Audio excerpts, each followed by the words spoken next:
Diga conmigo, el sacrificio de Jesús. Cuando usted piensa en el sacrificio de Jesús y todo lo que Él sufrió por amor a usted, mi pregunta introductoria es: ¿cómo usted reacciona ante ese sacrificio? ¿Cómo usted reacciona ante tanto amor y ante tanta gracia? Jesús había predicado durante 3 años aproximadamente. Se había dado a conocer por su bondad, por su amor, por su misericordia, sanando a los enfermos, dándole vista a los ciegos, resucitando a los muertos, alimentando a los hambrientos, limpiando a los leprosos. No había hecho ningún mal ante la sociedad. No le había hecho ningún mal absolutamente a nadie. Tenía a sus amigos y uno de ellos lo traicionó y el otro de ellos está a punto de negarle. Le voy a pedir por favor que vaya conmigo a Lucas capítulo 22, del versículo 31 en adelante. Dice así: para honrar al Padre, al Hijo y al Espíritu Santo. Dijo también el Señor: Simón, Simón, he aquí que Satanás os ha pedido para zarandearos como el trigo. Pero yo he rogado, diga conmigo, yo he rogado por ti que tu fe no falte. Y tú, una vez vuelto, confirma a tus hermanos. Él le dijo: Señor, dispuesto estoy a ir contigo, no solo a la cárcel, sino también a la muerte. Y él le dijo: Pedro, te digo que el gallo no cantará hoy antes que tú niegues 3 veces que me has negado. Y a ellos dijo: cuando os envíe sin bolsa, sin alforja y sin calzado, ¿os faltó algo? Cuando os envié, ellos dijeron: nada. Y les dijo: pues ahora el que tiene bolsa, tómela, y también la alforja, y el que no tiene espada, venda su capa y compre una. Porque os digo que es necesario que se cumpla todavía en mí aquello que está escrito. Y fue contado con los inicuos, porque lo que está escrito de mí tiene cumplimiento. Entonces ellos dijeron: Señor, aquí hay 2 espadas. Y él les dijo: basta. Y saliendo se fue como solía al monte de los olivos, y sus discípulos también le siguieron. Cuando llegó a aquel lugar les dijo: orad que no entréis en tentación.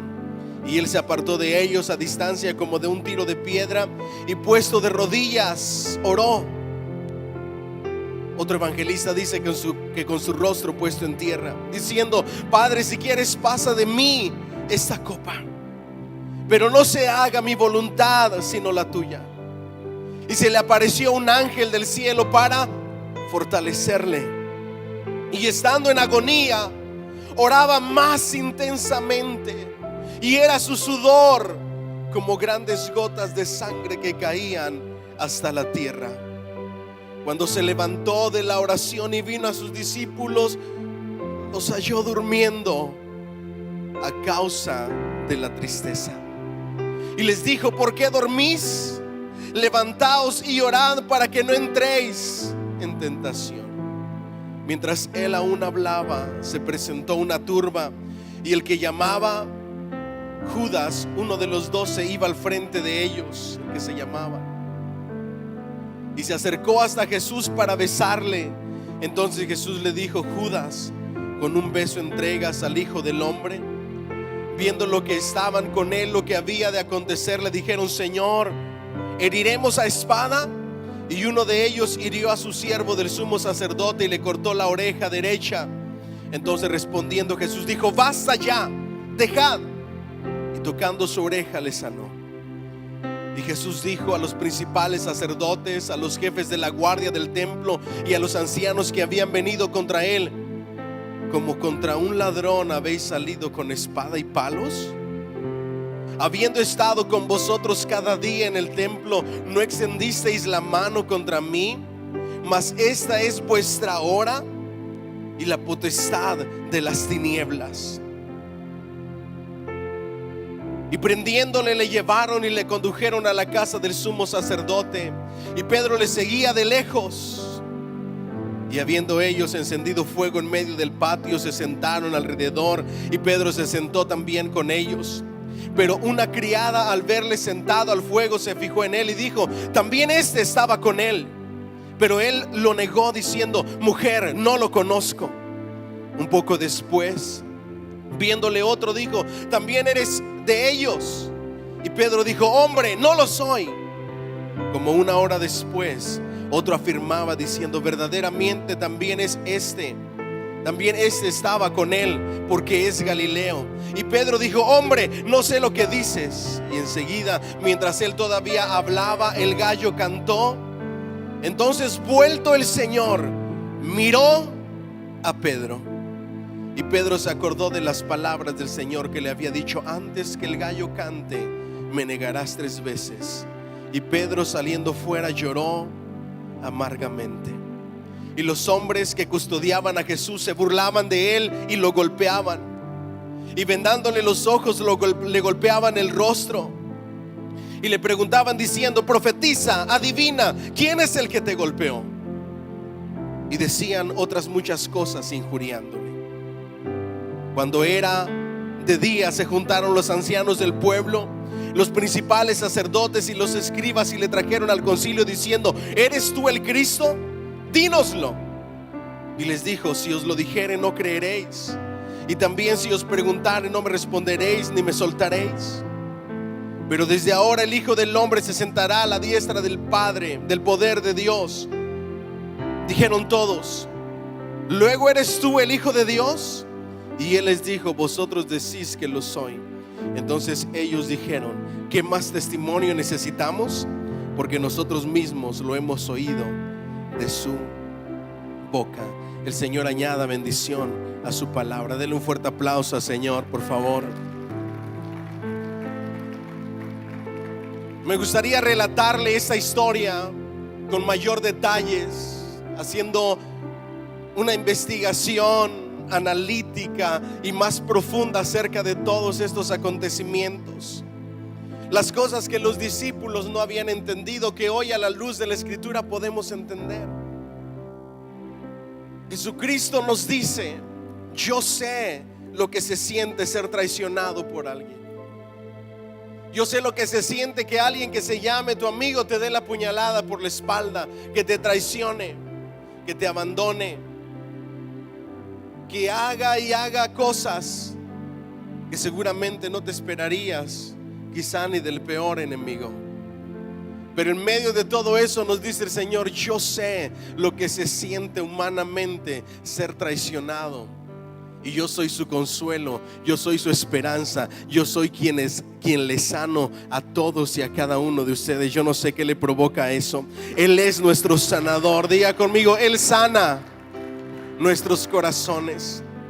El escritor de Hebreos dice que el Señor padeció todas las cosas, sintiendo el dolor humano como nosotros lo sentimos, porque fue 100% humano y 100% Dios, pero sin pecado. Cuando vemos en el monte de los olivos, en el Getsemaní, el sufrimiento y la agonía de nuestro Señor Jesucristo, está expresando en su mayor apogeo su humanidad, el sentimiento y el dolor, porque tenía a sus discípulos que habían estado dispuestos a entregarlo todo, pero sabía que uno lo iba a negar y otro lo iba a traicionar. Que mientras Él les hablaba de cosas tan importantes, ellos se enfocaban por cosas triviales en la vida. Mientras Él les enseñaba y les decía: alguno de ustedes me va a traicionar, ellos estaban buscando posiciones, ocupar los lugares más privilegiados, lugares para ser vistos. Y de esa misma manera, ustedes y yo, en muchas ocasiones dejamos lo primordial, que es a Dios, para enfocarnos en cosas triviales de la vida.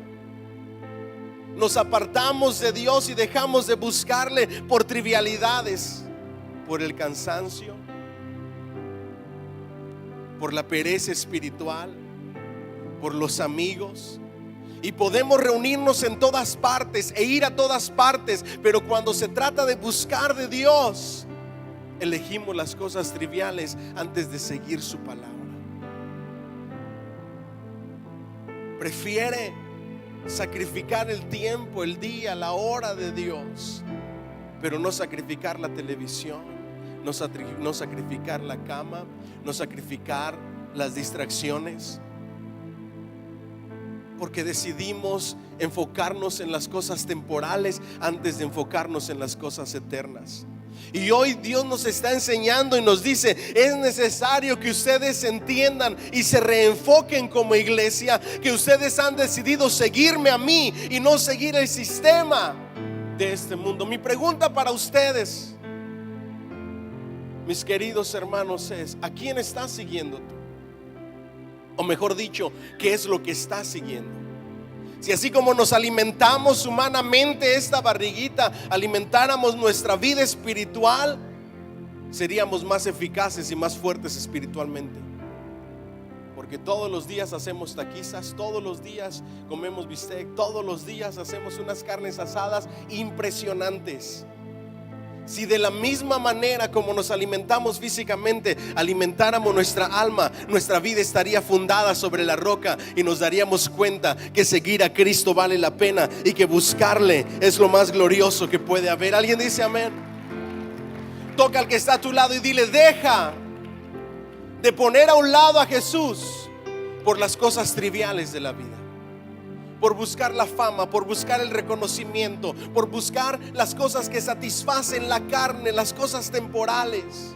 Jesús les está diciendo: hay un mundo espiritual, y en ese mundo espiritual Satanás ha pedido sus almas para zarandearlas, y ustedes están durmiendo. Es increíble la enseñanza de nuestro Señor Jesús. Mientras Él sufría y les había dicho lo que se avecinaba, que el Hijo del Hombre iba a ser entregado y que iba a haber traición entre ellos, ellos estaban durmiendo. La Escritura dice: por causa de la tristeza. Al recibir esa noticia, los discípulos se habían deprimido, se habían entristecido. Pero nada te va a sacar del dolor emocional, ni de la tristeza, ni la depresión, si no es la oración. Porque ahí es donde tú recibes nuevas fuerzas, recibes fortaleza y recibes la presencia del Rey de Reyes y Señor de Señores. ¿Alguien dice amén? Diga conmigo: Él sana mi corazón. Él entiende la traición, Él entiende las decepciones en las relaciones de amistades. Él entiende cuando alguien te dice: voy a estar para ti todo el tiempo, y de repente te da la espalda. Él entiende todo eso y Él es tu fortaleza. Pero también te dice: cuando ustedes no llevaron nada, ¿acaso les faltó algo? Diga conmigo: Él es mi proveedor. Jehová es mi pastor y nada me faltará. Diga conmigo, por favor: nada me faltará. Esa palabra tiene que usted tenerla en su mente. Él es el buen pastor y nada nos faltará, nada nos faltará. Si nosotros, siendo malos, sabemos dar buenas dádivas a nuestros hijos, cuánto más nuestro Padre Celestial no nos dará las cosas que necesitamos. Nada te va a faltar, nada te va a faltar, nada te va a faltar. Él sabe de qué cosas tienen necesidad. ¿Alguien dice amén? Y nuevamente se los comienza a recalcar y les está diciendo: ustedes van a pasar por momentos difíciles. Ustedes van a pasar por momentos de lágrima, por momentos de desesperación, por momentos de miedo, de temor, de inseguridades. Ustedes van a pasar por tiempos de incertidumbre, por aflicciones, pero en medio de todo eso, nada les va a faltar, nada les va a faltar. Solamente les dice: pero ahora tienen que hacer algo diferente. Ahora sí tienen que llevar provisiones. Tienen que llevar su alforja, tienen que llevar su bolsa. Diga conmigo: provisiones espirituales. No se estaba refiriendo literalmente a esas cosas. Se estaba refiriendo a que el cristiano en los momentos difíciles tiene que tener provisiones espirituales. En los momentos duros es donde necesitas la palabra de Dios en tu mente y en tu corazón. En los momentos duros es donde necesitas permanecer de rodillas. En los momentos duros es donde necesitas aprender a confiar y a depender 100% de Dios. Necesitas provisión espiritual. Dile al que está a tu lado: necesitas ayunar, necesitas orar, necesitas conocer la palabra de Dios, para que cuando llegue el día tú ya tengas esas provisiones con las cuales lidies y puedas decir: escrito está, y vencer las obras del maligno con esa bendita palabra de Dios, que es la espada del Espíritu. ¿Alguien dice amén? Note lo que dice: y si alguien no tiene espada, que venda la capa. Lo que te está diciendo es: sacrifica lo que tengas que sacrificar para que tengas la espada. Vende lo que tengas que vender para que tengas la espada. La espada a la que se refería nuestro Señor Jesucristo no era una espada literalmente, sino la espada del Espíritu, que es la palabra de Dios. Y cuando dice vende la capa, lo que se refiere es: si tienes que deshacerte de lo que te tengas que deshacer para que tengas la espada en tu mente y en tu corazón, hazlo. Si tienes que sacrificar tiempo en la noche, hazlo. Si tienes que desvelarte para estudiar la palabra de Dios, hazlo. Si tienes que sacrificar tiempo en los hobbies, hazlo. Si tienes que sacrificar tiempo de televisión y de películas, hazlo. Lo que tengas que hacer, véndelo, deshazte de ello, pero cultiva y adquiere la espada del Espíritu, que es la palabra de Dios. Los discípulos lo habían entendido de manera literal. Y uno de ellos dice: Señor, aquí tenemos 2 espadas. Y el Señor les dice: basta ya. Habían malinterpretado las palabras de nuestro Señor Jesucristo, porque en ningún momento nuestro Señor Jesús incitó a la violencia, sino todo lo contrario, en la búsqueda de la paz. Siguieron con la mala interpretación hasta que llegaron al momento del arresto de nuestro Señor Jesucristo. Y Pedro toma la espada y le corta la oreja a un criado de un sacerdote, de un fariseo. Yo no creo que Pedro le haya tratado de dar en la oreja. Yo creo que le iba a la cabeza, pero Jesús alcanzó a detenerlo. No pagues mal por mal, sino hazle bien a tus enemigos, porque cuando tú haces esto, ascuas de fuego amontonarás sobre su cabeza. Yo no sé qué le provoca esto. Si le puede dar un fuerte aplauso al Señor. Y nuevamente les dice: basta ya. La violencia no se soluciona con violencia. En cada uno de nosotros debe de haber sensatez para no darle lugar a los necios. En la casa los problemas no se solucionan con violencia, sino con sensatez. Hablando se entiende la gente. En el caso de nuestro Señor Jesucristo, ya estaba dicho y escrito que Él iba a padecer. De repente va con Pedro y le dice: Pedro, Satanás ha pedido tu vida para zarandearla. Eso perfectamente concuerda con la palabra de nuestro Señor Jesucristo, que dice, escuche por favor: en este mundo van a tener aflicciones, pero confíen, yo he vencido al mundo. También concuerda con la palabra que dice: Él no nos da más cargas de las que no podemos soportar y resistir.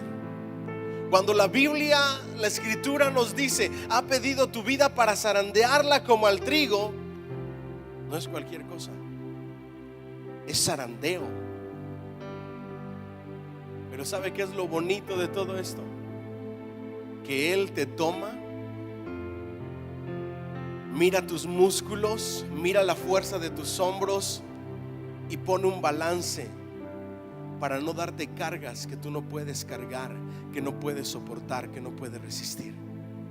Lo que sea que estés pasando en esta vida, lo que sea que vayas a pasar, no tiene el poder para dejarte caído y derrotado, porque Dios no te dará cargas que tú no puedes soportar y resistir. Él sabe el peso con el que tú puedes, y solamente ese peso te va a permitir cargar. Dile al que está a tu lado: Él no te va a lastimar, Él no te va a dejar inservible. Él sabe lo que tú puedes soportar. En el caso de Pedro, él sabía lo que él podía soportar. Y el diablo en muchas ocasiones va a pedir tu alma para que sea zarandeada, y vas a tener pruebas y vas a tener aflicciones. Pero la buena noticia es que también tendrás a alguien rogando por ti para que tu fe no desfallezca, para que tu fe no te falte. Un intercesor que está sentado a la diestra del Dios el Padre, intercediendo todos los días por ti. Un sumo sacerdote, un abogado que es Cristo Jesús, el Señor. Alguien dice gloria a Dios. Diga conmigo, yo no estoy solo. Las aflicciones que tú puedas pasar, las aflicciones que puedas vivir, los problemas a los que te vayas a enfrentar, las peleas y batallas que tengas con el enemigo, tú no estás solo. Diga conmigo, yo no peleo solo. Él está conmigo, y mayor es el que está en mí que el que está en el mundo. En Él soy más que vencedor. En Él soy más que vencedor. ¿Alguien dice amén? Pero yo he rogado por ti. Diga conmigo, Él ha rogado por mí. Y ruega e intercede todos los días por nosotros. Si usted no ha leído la oración de Jesús orando por nosotros y rogando por nosotros, los que habíamos de venir a la fe en San Juan 17, le recomiendo que la lea. Tú tienes que llevarte en tu mente y en tu corazón que cuando pasas por momentos de aflicción en tu vida, hay alguien intercediendo y rogando por ti. Quizá a ti te llega la duda cuando pones tu petición de oración en EP News o aquí en la iglesia, y oramos un domingo, y te preguntas, ¿será que de verdad habrá alguien orando por mi situación, intercediendo, ayudándome a orar por mí durante la semana? No te preocupes. Si hay alguien o no humanamente, si hay alguien que es Cristo Jesús, que siempre rogará por ti, y Él no se olvida de tu necesidad, Él no se olvida de tu situación. Él ha rogado por ti, Él intercede por ti como un buen abogado, para que tu fe no te falte.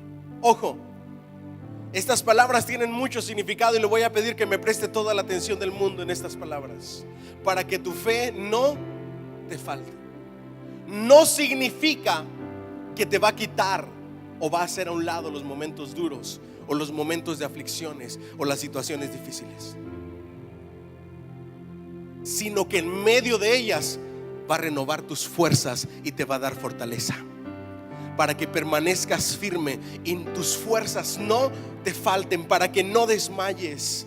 Tienes que entender que esta vida está llena de problemas y seguirá llena de situaciones difíciles.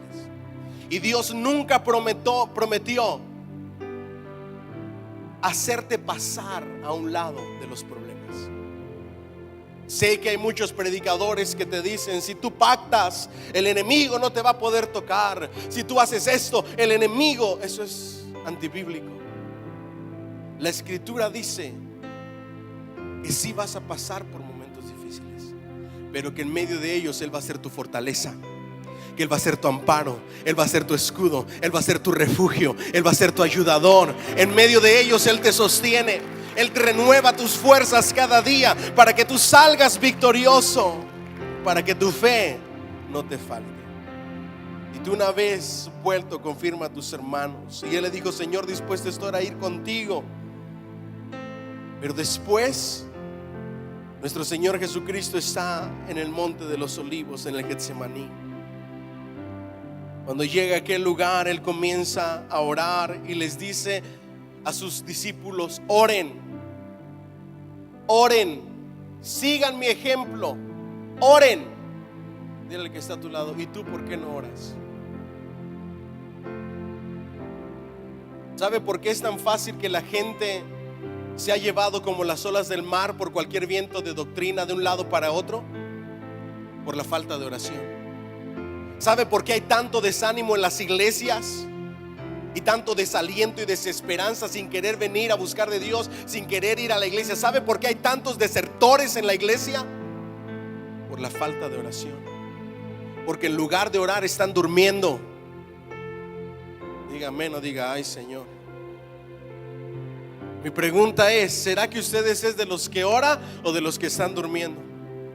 No me venga con cuentos a decirme, es que yo no sabía que tengo que orar. Jesucristo está dando un mandato y les dicen, oren para que puedan permanecer firmes, para que su fe no falte, para que no haya nada ni nadie que les aparte de mi camino. Oren, porque es la única forma de resistir las pruebas, es la única forma de permanecer en este camino, es la única forma para mantenernos sobre la roca. Oren. Y ellos, en lugar de orar, se pusieron a dormir. Diga conmigo, les ganó la depre, les ganó la tristeza, les ganó el dolor. Tú tienes que entender que humanamente en ocasiones es normal que te gane la depre, pero que no va a haber ningún cambio en tu vida hasta que no ores. Porque cuando alguien está triste, desanimado y desalentado, lo único que quiere es dormir. No se quiere levantar de la cama. A eso se le llama depresión. Y el único que te puede sacar de la depresión es Cristo Jesús, el Rey de Reyes y Señor de Señores. Pero tú tienes que hacer algo al respecto. Tienes que levantarte, ponerte de rodillas y buscarle en oración. Oren, sigan mi ejemplo, dice nuestro Señor Jesucristo. Y Él se apartó de ellos a distancia como de un tiro de piedra, y puesto de rodillas, diga conmigo, puesto de rodillas. Mateo dice, con la frente en el piso. ¿Qué hizo? Oró. ¿Tú quieres orar sentado y quieres que los milagros sucedan? Por favor. ¿Quieres orar acostado en la cama y quieres que las montañas se muevan? ¿De qué estamos hablando? ¿Quién nos enseñó esas tonterías? En ningún momento va a haber a alguien que ore acostado en la Biblia. ¿Me siguen hasta aquí? En ningún momento va a haber a alguien que con toda la pereza y la comodidad decida orar. Cuando más fuerte es tu prueba, más oración debe de haber. Y esa oración debe de ser de rodillas, con la frente en el piso, totalmente humillado, dependiendo de Cristo Jesús, el Rey y Señor, así como Él nos lo dio como ejemplo. Él era Dios y se humilló delante del Padre y cayó de rodillas, con su frente en el piso, orando con todo su corazón, con todo su ser, en su humanidad, diciendo: si es posible, pasa esto de mí. Humanamente parece insoportable, humanamente parece que no voy a resistir, pero si no es posible que se haga tu bendita voluntad, yo me someto a tu voluntad. Yo voy a soportar esta prueba, yo voy a soportar este maltrato, yo voy a soportar este sufrimiento, porque sé que tú estás conmigo. Dile al que está a tu lado: o oras o duermes. Quisiera decirle de verdad que usted acostadito en su cama, en una necesidad grande, la mano de Dios se va a mover, pero le mentiría.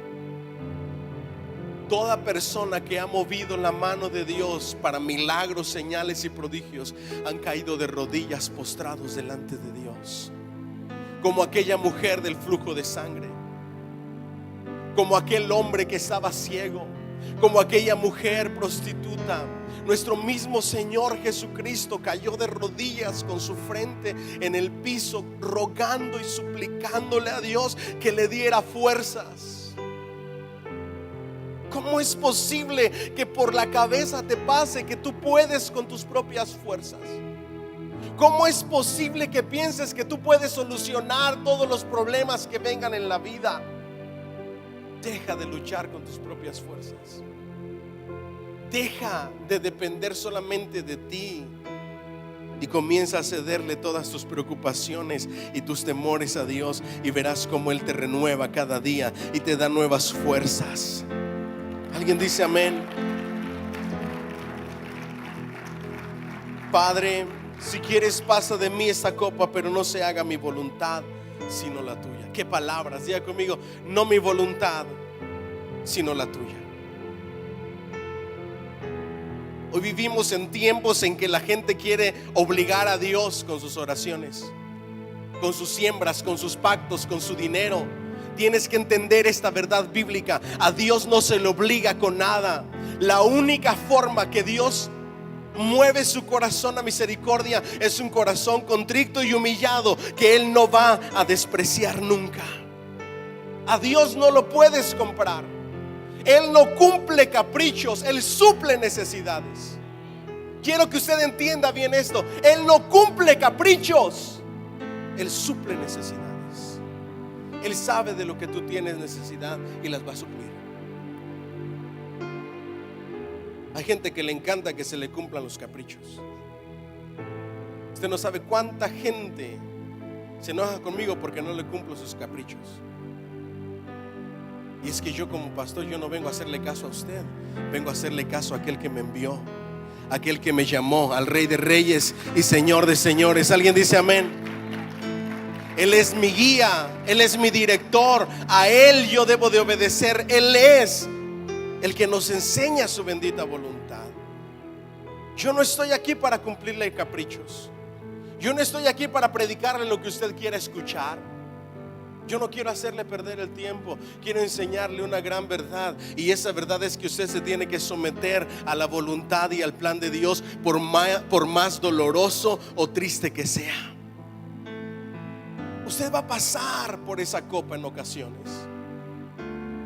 Usted va a pasar por momentos de enfermedad, por momentos de problemas familiares, por diagnósticos médicos terribles. Usted tendrá aguijones en su carne quizá. Si es la voluntad de Dios, ¿qué vamos a hacer? Solamente aceptar su gracia, porque Él dice: bástate mi gracia. Diga conmigo: tengo que aprender a someterme a su voluntad. Dios tiene un tiempo para todo, y tienes que aprender a someterte a su voluntad, y a regocijarte y a tener contentamiento en el momento en que estés pasando, porque no durará para siempre lo que estás pasando hoy. Alguien dice amén. Lo único que tenemos que tener seguro es que Dios, mis queridos hermanos, está ahí, y que sus caminos y sus pensamientos son buenos para cada uno de nosotros, y que el final será un final lleno de alegría, de gozo, de paz. Alguien dice amén. Que se haga tu voluntad y no la mía. Y si le apareció un ángel del cielo, diga conmigo: para fortalecerle. Y estando en agonía, oraba más intensamente. Diga conmigo: mientras más problemas, más intensa debe de ser la oración. Mientras más fuertes sean las luchas, más intensa debe de ser la oración. Más oración debe de haber. Fue tan intensa la oración de nuestro Señor Jesucristo, que dice la Escritura que por tanta intensidad le caían de su rostro gotas como de sangre. Los científicos dicen que cuando una persona está bajo una gran presión y está de una manera tan intensa, los poros se abren y se mezcla el sudor con la sangre. Diga conmigo: oraciones intensas. Ojalá usted practique las oraciones intensas, porque a veces yo en tiempos de oración, en cultos de oración, me da pereza escuchar orar a algunos. Señor, hoy te pedimos que tú nos ayudes, bendito Padre. ¿Usted cree que esa es una oración intensa? Las oraciones intensas mueven la mano de Dios. Una oración intensa es una oración llena de desesperación, que nos lleva a gemir: Abba, Padre. El apóstol Pablo describe que es como gemidos indecibles, indescriptibles, que salen de nuestro interior por una oración tan intensa. Yo espero que usted lo practique en casa. Cuando usted está a solas en su aposento, cerrada la puerta, donde nadie le interrumpa, y que sus gemidos y que su oración sea tan intensa por su familia, por sus hijos, por su situación, y verá cómo la mano de Dios obrará y le dará fortalezas, y Dios enviará a sus ángeles para que puedan fortalecerle, así como lo hizo con nuestro Señor Jesucristo. Pero cuando se levantó de esa oración tan extraordinaria, vino a sus discípulos y los halló Dile al que está a tu lado, es tiempo de levantarse. Es tiempo de dejar de dormir. Es tiempo de despertar. Levántate tú que duermes. Levántate de entre los muertos. Despiértate tú que duermes. Levántate de entre los muertos y te alumbrará Cristo Jesús. Y les dijo: ¿por qué dormís? Levantaos y orad para que no entréis en tentación. Dile al que está a tu lado, levántate y ora. Mientras aún hablaba, viene el complot para prenderlo y lo hacen ver como un ladrón. A la medianoche van a buscarlo en un lugar donde no había nadie, con un traidor que le da un beso largo en el original, para que no hubiera duda de que a él era quien tenían que arrestar. ¿Se puede usted imaginar el dolor de nuestro Señor Jesucristo en su corazón? Que venían contra él, diga conmigo, con espadas y palos. Dígalo bien fuerte, con espadas y palos, como si fuera un criminal, como si fuera un ladrón, como si fuera un malhechor. Ahí es donde reacciona nuestro Señor Jesucristo. Se lo voy a parafrasear y dice: ¿cómo es posible? ¿Cómo es posible que vengan y me traten como un ladrón, como un criminal? Pudieron haberme arrestado en las calles, en el templo, pero vienen a esta hora y con palos y con espadas. Y buscaban algo para tentarle, buscaban algo para enjuiciarle, y lo acusaron de blasfemia. Diga conmigo, blasfemia. Por eso su insistencia de preguntarle si él era el Hijo de Dios, si él era el Cristo, si él era el Salvador. Y Jesucristo no lo niega. Eso nos dice que solamente hay un camino, hay una verdad y una vida, un solo Salvador. Su nombre es Jesucristo. Él no lo niega y fue a la muerte sin negarlo, y lo soportó todo porque Él es el Salvador. No hay ninguna duda, porque Él no se retractó. ¿Alguien dice amén? Él no se retractó. No hay ninguna duda de que Él es el Salvador. Y por causa de que Él dijo: yo soy el Hijo de Dios, ustedes han dicho, y así como ustedes han dicho, eso soy yo. Lo acusaron de blasfemia y comenzaron un juicio injusto en contra de Él. Cierro con esto. Jesús, diga conmigo, le seguía de lejos. Hay algunos de ustedes, hay algunos de nosotros que todavía le seguimos de lejos. ¿Sabe qué significa seguir de lejos? Diga conmigo, falta de compromiso. No, pastor, yo no me quiero comprometer tanto con la iglesia porque pues no quiero dejar estas cosas que tengo acá. Es que a mí me gusta esto, me gusta aquello. Yo prefiero mejor de lejecitos. Y Dios te dice: o eres frío o eres caliente, o estás cerca o estás lejos. Y a Pedro le da una gran lección y comienzan a reconocerlo. Dile al que está a tu lado: es que si tú eres de Dios, se nota. ¿Cuántos dicen amén? Le dan un fuerte aplauso al Señor. Si tú eres de Cristo, se nota. Y él lo negaba: yo no lo conozco. Y otro se le acerca y le dice: yo no lo conozco. Y el último notó que también era Galileo y que había andado con Jesús. Dile al que está a tu lado: el que anda con Jesús se le nota. ¿Alguien dice amén? El que anda con Jesús se le nota. Y lo negó, pero la tercera vez, con malas palabras, con injurias, diciendo que no lo conocía. Escuche por favor esto, que tiene gran significado. Diga conmigo: cuando el gallo cantó. Aparentemente algo tan insignificante como el cantar de un gallo hizo que su corazón se quebrara. Hoy Dios te dice esto, escucha. Habrá cosas en tu vida que aparentemente serán tan insignificantes, pero que tú verás la mano de Dios en ellas, y esas cosas van a cambiar y van a transformar tu corazón de una vez y para siempre. Alguien dice amén. Sucederán cosas, circunstancias en tu vida, las cuales Dios usará. Diga conmigo: y aun cuando le falle, Él permanece fiel. Dígalo más fuerte: y aun cuando le falle, Él permanece fiel. El cantar del gallo le hizo salir de su letargo espiritual, de su adormecimiento espiritual. Lo hizo reflexionar. Pero el cantar del gallo no fue lo que le hizo llorar amargamente, arrepentido, y que su vida cambiara. Fue la mirada de Cristo Jesús. No se confunda.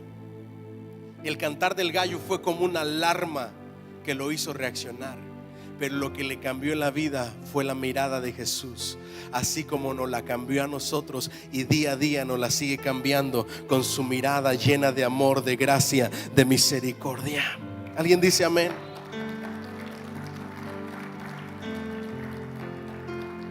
Hay 4 cosas que distinguen esta mirada y quiero cerrar con estas 4 cosas. Escuchen. Número 1, una mirada de reconvención, como si Él le dijera: Pedro, aunque tú digas que no me conoces, yo a ti sí te conozco. ¿Cómo es posible que me hayas negado? Precisamente tú, quien me dijiste que no me negarías, quien me confesaste como Mesías, el que no te lo reveló ni carne ni sangre. ¿Cómo es posible que haya sido tú que me negaras? Pero después de esa mirada de reconvención, también es una mirada de compasión. Diga conmigo: una mirada de compasión. Como si dijera: pobre de ti, Pedro, ¿cómo has caído? ¿Qué sería de ti si no te ayudase y te levantara de esta situación? Porque en medio de las debilidades Él te levanta, Él te perdona, Él te restaura. Yo no sé qué te provoca eso. Su mirada es una mirada de compasión, pero también era una mirada de dirección. Diga conmigo: mirada de dirección. Con la vista, Jesucristo guiaba a Pedro y le decía: es necesario que te retires un momento y reflexiones sobre tus actos, sobre lo que acabas de hacer. Pero número 4, diga conmigo: una mirada de gracia. Cuando el gallo cantó, la mirada de nuestro Señor Jesucristo fue una mirada de gracia que le llevó a un profundo arrepentimiento. Ahí es donde el corazón de Pedro se derritió, con una mirada tierna, llena de gracia, diciéndole: yo te restauro, yo te levanto. No me importa cuán bajo has caído, yo soy lleno de amor, de gracia, de misericordia, de compasión.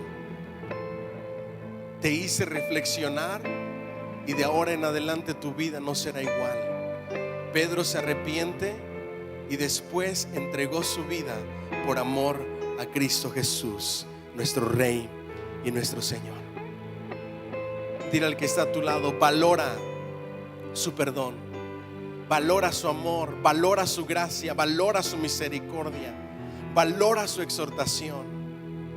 Cuando una persona valora estas cosas, sigue a Jesús, solamente a Jesús, y no se aparta de Él por nada, ahora sí lo sigue hasta la muerte. Denle un fuerte aplauso al Señor. Póngase de pie, por favor, si es tan amable.